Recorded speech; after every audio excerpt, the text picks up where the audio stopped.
Throughout much of the world, there are tales of the legend that is the story of stone soup. A European version tells the tale like this. Once upon a time, in a land very near, there was a traveller who travelled his way to and through all sorts of towns and villages. Some say he was poor. Others say he was incredibly rich in wisdom and understanding.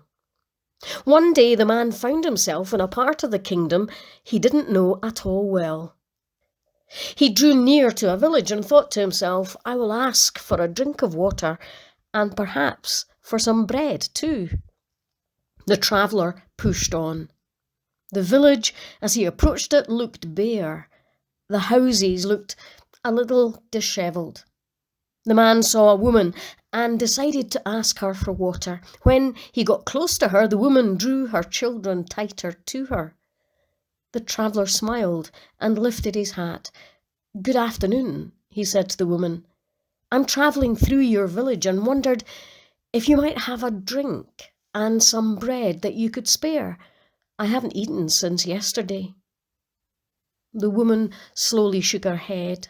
Sad to say, sir, that this is a poor village. We don't have much at all and can barely feed our children. I will fetch you some water from the well, though, and perhaps you should keep walking and ask for food at the next village. The man told the woman that he was grateful for her kindness.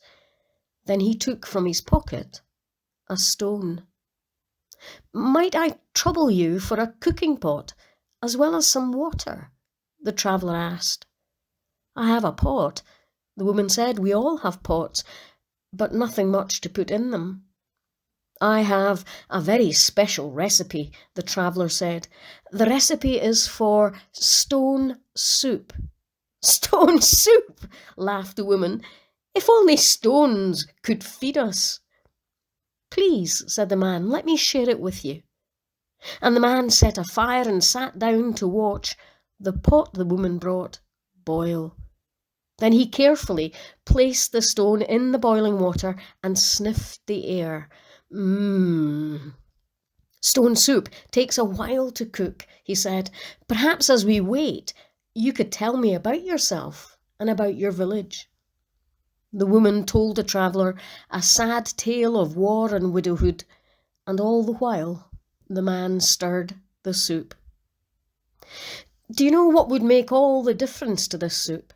It would benefit greatly from just a little salt and pepper. I'm sure we have that in our cupboard, the woman said, and sent her children to fetch some. They came back with salt and pepper and brought a few of the neighbours too, who were curious about what was going on. The travelling man is making stone soup, the children told them. So the neighbours waited and watched. Tell me your story, the traveller asked the new arrivals. And one by one they talked of love and of loss and of life. Ooh, said the man, the soup is almost ready, but you know, the best stone soup I have ever had a few carrots in there. I'm sure I've got a few carrots, said one of the neighbours, and quick as a flash, some carrots appeared, along with a few more villagers. The villagers talked while the man stirred the soup. Doesn't that smell so good? He asked the gathering crowd, and all the villagers agreed. I have a few potatoes I can add, volunteered an old man, and the children ran off to fetch them. The chatter grew louder as the villagers caught up with each other and shared stories and tears and laughter. This is such a beautiful day, the man said out loud, and everybody agreed. The air felt fresher than it had done for a long time. Then someone asked, Is it nearly ready? The stone soup, I mean. And everybody laughed, including the traveller.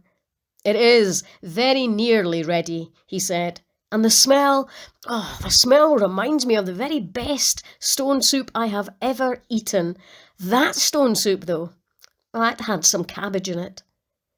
The next thing the man knew, he was being handed a cabbage. The best of days deserves the best of ingredients, a young woman's voice said. And the traveller smiled his thanks and shredded the cabbage, adding it to the soup. The crowd grew merrier and the singing began, softly at first, and then it grew louder and louder, and people were enjoying their afternoon together. By the time the soup was ready, the whole village had come to life, and together they shared the stone soup the man had made. They all talked late into the night, and then realised there was no traveller, no pot on the fire. But there was a stone, and under the stone they found a note. It's not the stone that makes the soup, it's all of us together.